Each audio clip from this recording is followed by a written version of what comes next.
it or not, I think this is fun.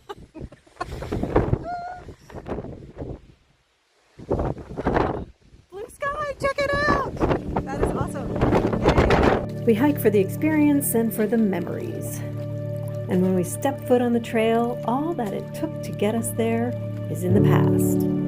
Well, maybe. Our preparations can save us, or they can bite us in the, you know.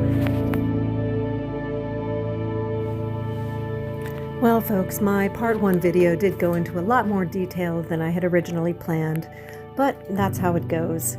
We took a look at the water filtration system, fuel canister, my sleep system, and we started to take a look at my meal planning. In this part 2, I will pick up on the meal planning, but I'll also do a quick hit on the shelter, my attire, and then take a look at the itinerary. This may be an intro view to all of these things, but I'm hoping it helps someone. So let's do this.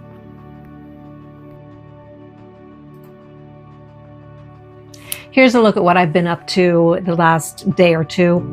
I did take a look at my tent, mostly just to make sure that I had all the components there together and that there was nothing stinky going on, so that no moisture that had been caught in there had done anything. It seems to be in good shape. I make sure I dry it out at the end of the season before I pack it away, but I needed to make sure that my ground cloth was there, that I had enough stakes, and for everything else, everything looks in good shape. The other weird thing about this is that it does have a lighting system inside. It's a luxury item that does cause extra weight, but the batteries are still good, and if they for some reason fail during the trip, it's no big deal. The other thing that's been concerning me is that we are looking at colder temperatures overnight. And I would have packed this, I think, regardless, because there is always that, you know, when you're going to be in the 20s and very low 20s, you want to be careful. And I have a smart wool shirt. I have a nice heavy pair of leggings to put on. And it's very possible that I would wear these leggings during the day if the daytime was going to be cold, or if I was experiencing wetness in my other outfit that I had for the day. But my goal really is to keep this dry. These are my warm clothes for overnight. And then a pair of socks that are going to be always just for nighttime, that will always be dry. Now, for the daytime, I've got a layering system here. I am going to be wearing, because it will get warmer during the day. We're going to have some days in the 40s and the 50s. So these are going to be some short leggings that I wear under this, they're called Bay Leaf. I do like the product for women. They're not skin tight, but, and they're not super heavy.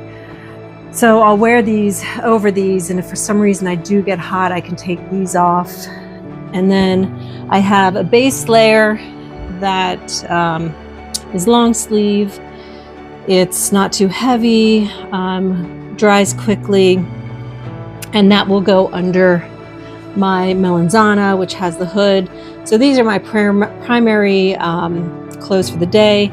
I do a layering system with my socks. I do the Injinji toe socks as a liner, and then I have smart wool socks that I'll wear again, you know, because these will dry out more quickly than cotton socks. That's where you wear the smart wool, and I'm becoming very fond of the smart wool as a comfort standpoint.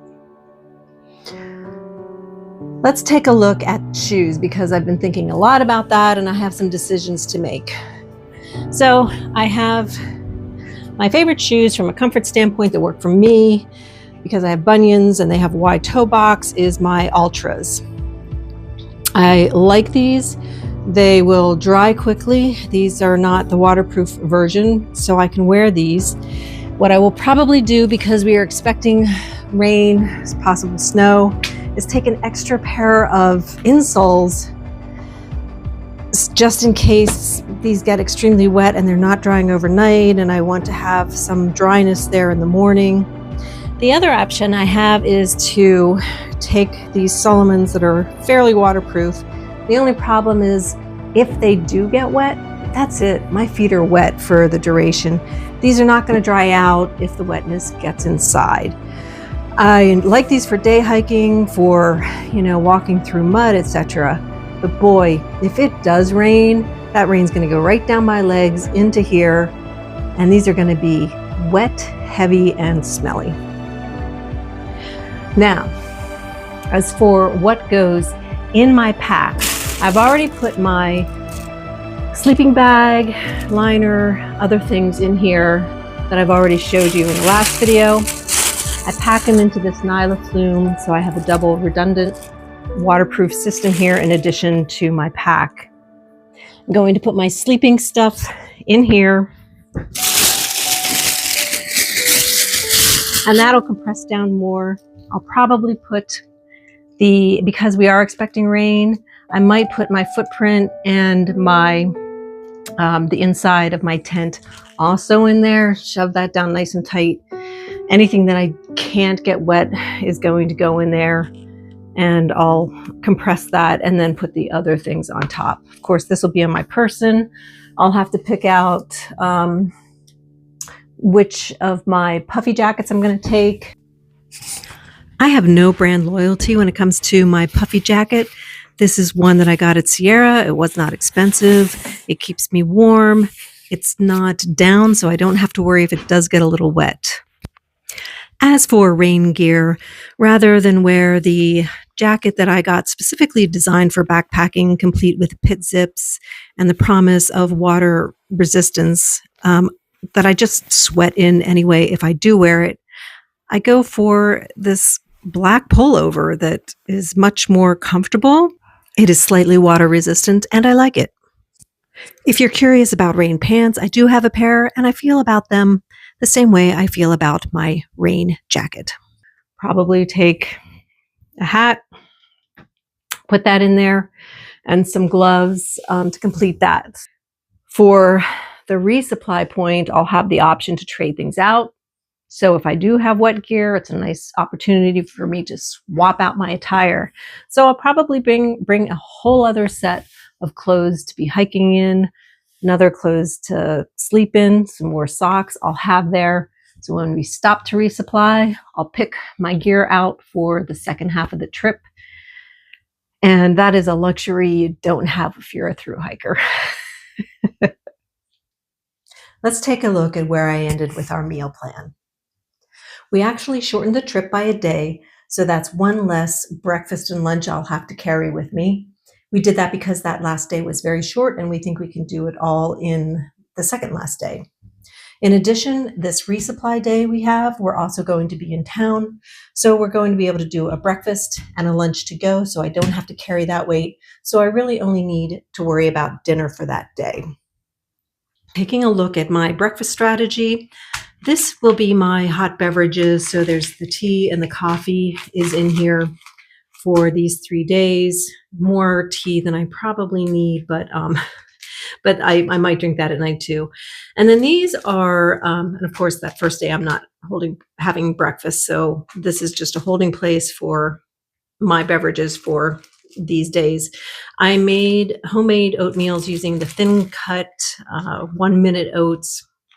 So these are very dense oatmeal cookies that I've created into more of a bar. So that's a nice hearty breakfast for these 2 days. Then I have my lunches, which for me, I just do snacks. I don't do really big lunches. And then I have some salty and some sweet snacks for the trail, either to supplement my lunch or just as I'm walking about, or even in the evenings.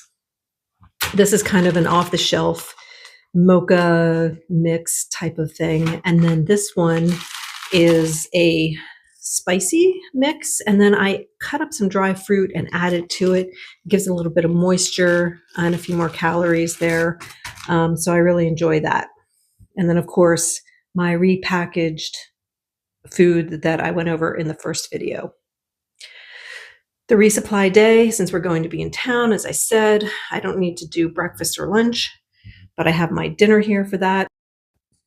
Post resupply is pretty much the same strategy. I do have an oatmeal kit here that I've bagged.